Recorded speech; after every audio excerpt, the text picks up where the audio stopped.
आज की हिंदी कक्षा में सभी को स्वागत है. ഇന്നത്തെ ഹിന്ദി ക്ലാസ്സിലേക്ക് ഏവർക്കും സ്വാഗതം. നാം ഇന്ന് എടുക്കാൻ പോകുന്ന കവിതയുടെ പേര് മുക്തി അല്ലെങ്കിൽ മോചനം. രചിച്ചിരിക്കുന്നത് अरुण कमल. अरुण कमल हिंदी साहित्य के आधुनिक युग के जाने माने कवि हैं. प्रस्तुत कविता के ज़रिए कवि ने एक पिता की संकट को व्यक्त किया है. रिटायर्ड अध्यापक की संकट. रिटायरमेंट के पश्चात उस अध्यापक पिता को मालूम होता है कि उसका बेटा पढ़ाई में पीछे रहता है. रिटायर्ड अध्यापक दूसरे बच्चों को पढ़ाते वक्त अपने बच्चों को भूल गए. बेटे के पीटने एवं परिवार की उपेक्षा में उसे बड़ा दुख होता है. एक मध्यवर्गीय परिवार के गृहनायक का बड़ा दुख दर्द कविता में फैल गया है. കുടുംബ ജീവിതത്തിലെ സങ്കീർണതകൾക്കിടയിൽ അകപ്പെട്ട് പോയ ഒരു പിതാവിൻ്റെ ഒരു റിട്ടയർഡ് അധ്യാപകൻ്റെ വിലാപമാണ് മോചനം മുക്തി എന്ന് പറയുന്ന ഈ കവിത. ജീവിതത്തിന് അതിൻ്റേതായ വഴിയും വേഗതയുമുണ്ട്. അത് നിശ്ചിതമായ തീരുമാനങ്ങളിലൂടെയാണ് മുന്നേറുന്നത്. ജീവിതം ചിലപ്പോൾ സുഖവും സമാധാനവും നൽകുമെങ്കിലും കൂടുതലും അശാന്തിയാണ് അത് നൽകാറുള്ളത്. അവസാനം സ്വപ്നങ്ങൾ സാക്ഷാത്കരിക്കപ്പെടാതെ വിഫലതയുടെ മരുഭൂമിയിൽ അവസാനിക്കേണ്ടി വരുന്നു.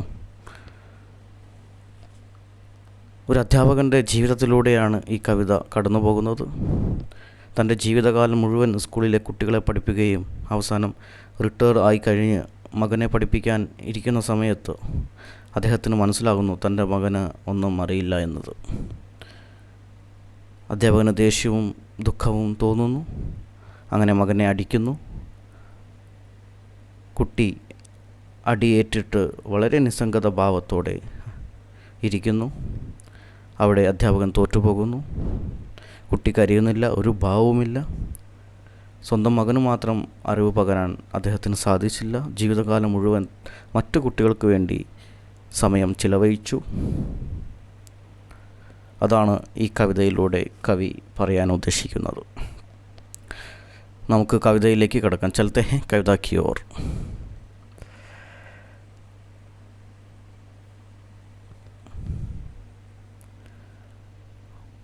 मुक्ति. आज जब पढ़ते पढ़ाते मैंने तुझे मारा मेरे बच्चे, तब क्यों भर गई मेरी आंखें, मन क्यों हो गए मेरे नाखून तक. तुम रोए नहीं, तुम हिले भी नहीं, बैठे रहे चुपचाप पाँव पर पाँव धरे, और मैंने देखे तुम्हारे उगरे हुए लंबे सावले पाँव.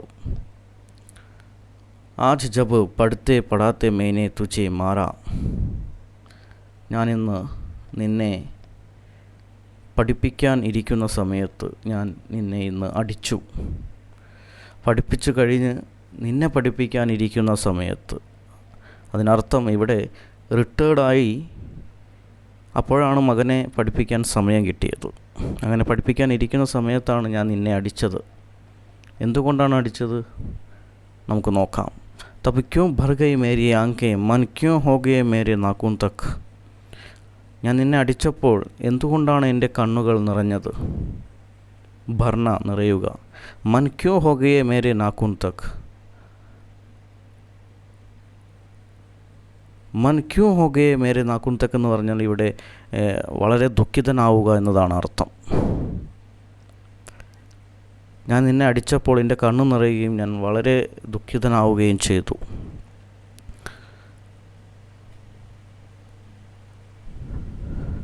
എന്തുകൊണ്ടാണ് എൻ്റെ കണ്ണുകൾ നിറഞ്ഞത്, ഞാൻ ഇത്രയ്ക്കും ദുഃഖിതനാവാൻ കാരണം എന്താണ് എന്ന് സ്വയം ഇവിടെ ചോദിക്കുകയാണ് അധ്യാപകൻ. तुम रोए नहीं, तुम हिले भी नहीं, बैठे रहे चुपचाप पाँव पर पाँव धरे, और मैंने देखे तुम्हारे उघरे हुए लंबे सावले पाँव. ഞാൻ അടിച്ചപ്പോൾ നീ കരഞ്ഞില്ല, നീ ഇളകുകയുമില്ല. ഹിൽന ഇളകുക. बैठे रहे चुपचाप पाँव पर पाँव धरे. ഞാൻ അടിച്ചപ്പോൾ നീ കാലിന്മേൽ കാല് വെച്ച് ഇരിക്കുകയാണ് ചെയ്തത്. ഇവിടെ ധരെ എന്ന് പറഞ്ഞാൽ വയ്ക്കുക എന്നാണ് അർത്ഥം. और मैंने देखे तुम्हारे उघरे हुए लंबे सावले पाँव. ഞാൻ കണ്ടു, ഞാൻ അടിച്ചപ്പോൾ നിൻ്റെ കാലിൽ തടിച്ചു പൊന്തിയ ഉഗ്രേ ഹുവേ എന്ന് പറഞ്ഞാൽ തടിച്ചു പൊന്തിയ, ലംബേ സാവലെ പാവ്, തവിട്ട് നിറത്തിലുള്ള, സാവലെ തവിട്ട് നിറത്തിലുള്ള, അതായത് രക്തം ചുവന്ന് തുടിച്ച് തവിട്ട് നിറത്തിലായ, തടിച്ചു പൊന്തി അടിച്ചപ്പോൾ അത് ഞാൻ കണ്ടു. अब जब सोचता हूँ ठंडे मन से, जब जब उतरी है बाढ़, देखता हूँ अपने ही अंदर दुर्गंध और फाक से भरी हुई गलियाँ, टूटे मकान, ढही भित्तियाँ, देखता हूँ अपना विनाश. അങ്ങനെ ഞാൻ നിന്നെ അടിച്ച് ആ ദുഃഖത്തിലിരിക്കുന്ന സമയത്ത് ഞാൻ മനസ്സൊന്ന് തണുത്തപ്പോൾ ഞാൻ ചിന്തിക്കുകയാണ്. जब जब उतरी है बाढ़, देखता हूँ अपने ही अंदर दुर्गंध और पाक से भरी हुई गालियाँ. വെള്ളപ്പൊക്കം വന്നു പോയാൽ എപ്രകാരമാണോ ഉണ്ടാകുന്നത് അതുപോലെയാണ് ഇപ്പോൾ എൻ്റെ മനസ്സ്. ദുർഗന്ധവും ചെളിയും നിറഞ്ഞിരിക്കുന്നു. വെള്ളപ്പൊക്കം വന്നാൽ തെരുവുകൾ എപ്രകാരമാണ് ചെളി കൊണ്ടും ദുർഗന്ധം കൊണ്ടും നിറയുക, അതുപോലെ നിറഞ്ഞിരിക്കുകയാണ് എൻ്റെ മനസ്സ്. ഗാലിയാം എന്ന് പറഞ്ഞാൽ തെരുവുകൾ. അതുപോലെ ടൂട്ടെ മക്കാൻ, ടഹി ഭിത്തിയാം, ഇടിഞ്ഞു പൊളിഞ്ഞ, ടഹി ഭിത്തിയാന്ന് ഇടിഞ്ഞു പൊളിഞ്ഞ കെട്ടിടങ്ങൾ. ദേത്തഹം, അതിലൂടെ ഞാൻ എൻ്റെ വിനാശമാണ് ഞാൻ കാണുന്നത്. വെള്ളപ്പൊക്കം എപ്രകാരം വന്നു പോയോ അപ്രകാരമാണ് എൻ്റെ മനസ്സിപ്പോൾ. മകനെ അടിച്ചതിൻ്റെ കുറ്റബോധമാണ് എനിക്ക്. ഞാനിപ്പോൾ റിട്ടയർഡായി വീട്ടിൽ മകനെ പഠിപ്പിക്കാനിരുന്നപ്പോഴാണ് എനിക്ക് മനസ്സിലാകുന്നത് എൻ്റെ മകൻ ഒന്നും അറിയില്ല. ഞാൻ ഒരുപാട് കാലം മറ്റു കുട്ടികളെ പഠിപ്പിച്ചു, പണത്തിനു വേണ്ടി ഓടി നടന്നു. രാവിലെ സ്കൂളിലേക്ക്, പിന്നെ ട്യൂഷൻ. സന്ധ്യയാകുമ്പോൾ മകൻ വീട്ടിൽ വന്നു കഴിഞ്ഞാൽ മകൻ ഉറങ്ങിക്കാണും. രാവിലെ പോകുമ്പോഴും മകൻ ഉറങ്ങിക്കിടക്കുകയായിരിക്കും. അങ്ങനെ മകൻ ഒന്നും അറിയില്ല എന്ന് കണ്ടപ്പോഴാണ് ഇവിടെ മകനെ ഈ റിട്ടയർഡായ അധ്യാപകൻ അടിച്ചത്. അടിച്ചപ്പോൾ അവന് ഒന്നും പറയാനില്ല. അവൻ കരഞ്ഞില്ല. കാലുമേ കാലും കെട്ടിവെച്ച് ഇരിക്കുകയാണ് ഉണ്ടായത്. ദോഷ് മേരാ ഹി താ, मैंने कभी पूछा नहीं कैसे हो तुम, जानता भी नहीं था क्या क्या पढ़ते हो तुम. ദോഷം എൻ്റെതാണ് കുറ്റം. ഞാൻ ഒരിക്കലും ചോദിച്ചില്ല നിനക്ക് സുഖമാണോ, എന്താ നിൻ്റെ അവസ്ഥ. മകനോട് ഞാൻ ചോദിച്ചില്ല, കാരണം എനിക്ക് സമയമുണ്ടായിരുന്നില്ല. ജാൻതാ ബി നഹി താ ക്യാ ക്യാ പഠിത്തേ ഹോ തും, എനിക്കറിയില്ലായിരുന്നു നീ എന്തൊക്കെയാണ് പഠിക്കുന്നതെന്ന് കൂടി.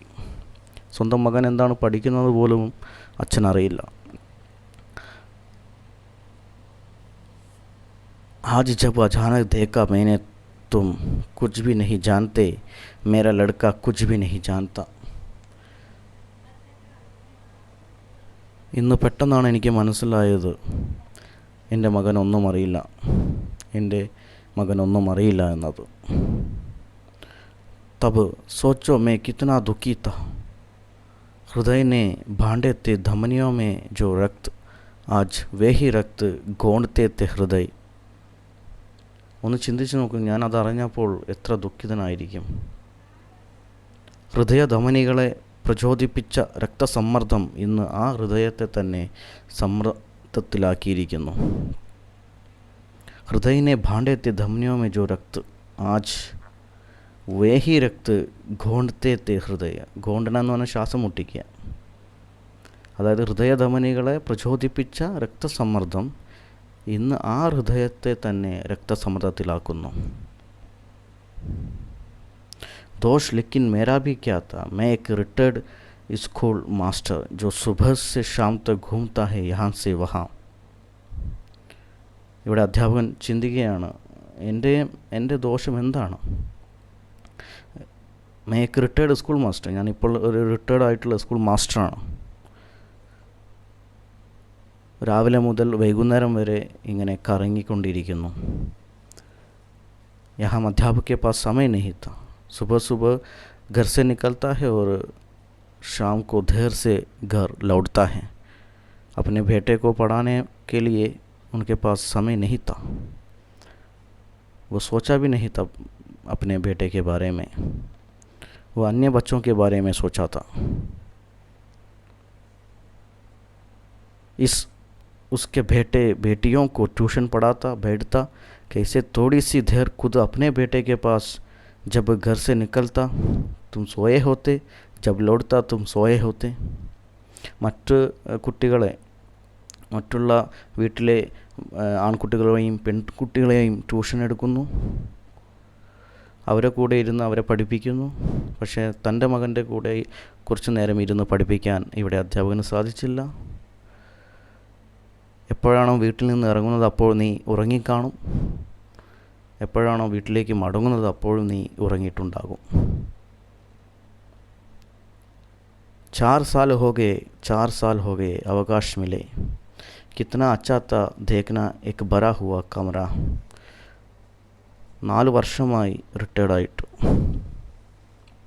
ഇവിടെ അവകാശം എന്ന് പറഞ്ഞാൽ ചുട്ടി, ലീവ്, അതായത് റിട്ടയർമെൻ്റ് ആയിട്ട്. കിത്ന അച്ചാ താ ദേഖന ഏക് ഭരാ ഹുവ കമറ, എത്ര നല്ല ഒരു അനുഭവമായിരുന്നു, ഒരു കാഴ്ചയായിരുന്നു നിറഞ്ഞ ഒരു ക്ലാസ് റൂം, കുട്ടികളെ കൊണ്ട് നിറഞ്ഞ ഒരു ക്ലാസ് റൂം. അതെത്ര അനുഭൂതി നൽകുന്ന, എത്ര സുഖകരമായ ഒരു നിമിഷമായിരുന്നു എന്നിവിടെ അധ്യാപകൻ ചിന്തിക്കുകയാണ്. सूर्यमुखी फूलों सी सैकड़ों आंखें घूमती मेरे साथ, मैं खिंचा उंगलियों में खलियां. ആ ക്ലാസ് റൂമിൽ സൂര്യകാന്തി പൂക്കളെ പോലെ ഇങ്ങനെ വെട്ടിത്തിളങ്ങി നൂറുകണക്കിന് കണ്ണുകൾ എനിക്ക് ചുറ്റും കറങ്ങിക്കൊണ്ടിരിക്കുന്നു, എൻ്റെ കൂടെ. മേക്കിഞ്ച ഉങ്കുലിയോ മേക്കലിയാം, എൻ്റെ കയ്യിൽ ചോക്കുണ്ട്, അത് ഞാൻ മുറുക്കെ പിടിച്ചുകൊണ്ട് ആണ് ക്ലാസ്സിൽ. और आज मैं सेवा मुक्त हूँ ആസാദ്, ഞാൻ ഇന്ന് റിട്ടയർഡാണ്, സ്വതന്ത്രനാണ്. ആസാദ് എന്ന് പറഞ്ഞാൽ സ്വതന്ത്രൻ, സേവാമുക്ത് എന്ന് പറഞ്ഞാൽ റിട്ടയർഡായ. ഞാൻ ഇന്ന് റിട്ടയർഡായ അധ്യാപകനാണ്. റിട്ടയർഡ് ആവുന്നതിന് മുന്നേ ഞാൻ നിറഞ്ഞ ക്ലാസ്സുകളിൽ പഠിപ്പിച്ചിട്ടുണ്ട്. നൂറുകണക്കിന് കുട്ടികളുടെ മുമ്പിൽ നിന്ന് ചോക്ക് പിടിച്ച്, വളരെ സന്തോഷം നൽകുന്ന ഒരു നിമിഷമാണത്. ക്യാ കിയ മേനെ ഇസ് ജീവൻ മേ, പക്ഷെ ഞാൻ എന്ത് നേടി, ഈ ജീവിതത്തിൽ ഞാൻ എന്ത് നേടി, ഞാൻ എന്ത് ചെയ്തു. സയാനി ലടിക്കിയ ബച്ചെ കച്ചി ഗൃഹസ്ഥി, അഭി ഭി ജിന്ദഗി ढूंढती है दूरी, अभी भी ज़िंदगी ढूंढती है मुक्ति. ഞാൻ എന്ത് നേടി ജീവിതത്തിൽ. ഇവിടെ വീട്ടിലാണെങ്കിൽ മുതിർന്ന യുവതികളായ പെൺകുട്ടികൾ, പക്വതയില്ലാത്ത കുടുംബ ജീവിതം. ഇപ്പോഴും ഞാൻ ജീവിതത്തിൻ്റെ അച്ചുതണ്ടിൽ അന്വേഷിച്ചു കൊണ്ടിരിക്കുന്നു.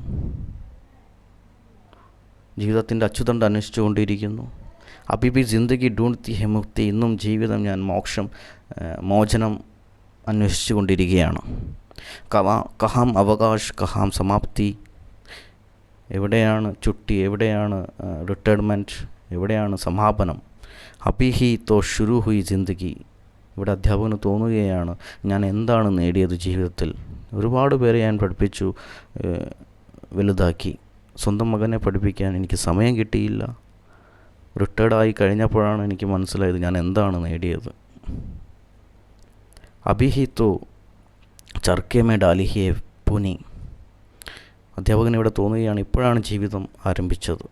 റിട്ടയർഡായതിനു ശേഷമാണ് ജീവിതം ഒരു അധ്യാപകൻ ആരംഭിക്കുന്നത്.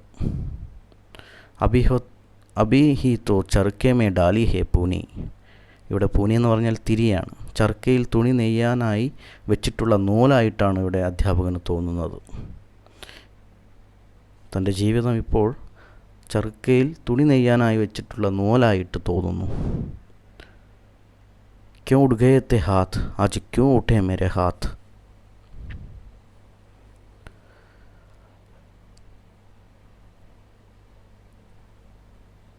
എന്തിനാണ് എൻ്റെ കൈകൾ ഇന്ന് ഉയർന്നത്, ഇന്ന് എന്തിനാണ് എൻ്റെ കൈകൾ ഉയർന്നത്.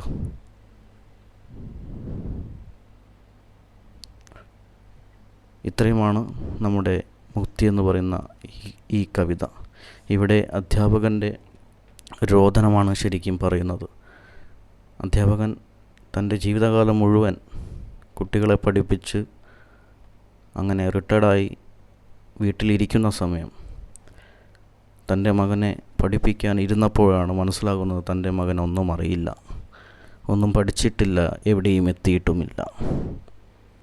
അപ്പോൾ ജീവിതത്തിൽ എന്ത് നേടിയെന്ന് ഇവിടെ അധ്യാപകന് തോന്നുകയാണ്.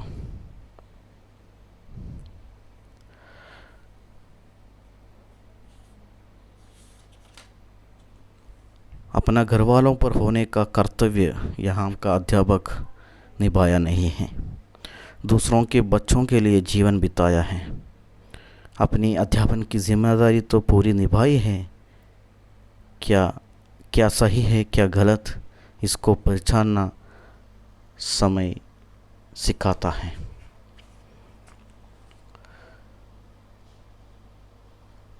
पिता यहाँ महसूस करता है कि बच्चा, यहाँ अध्यापक एक पिता भी है, पिता महसूस करता है कि बच्चा अनपढ़ रहना अपना ही विनाश है।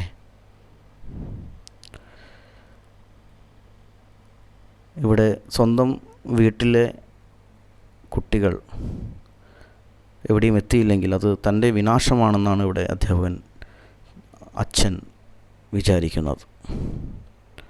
ഒരച്ഛൻ്റെ രോദനമെന്ന് നമുക്കിതിനെ പറയാം.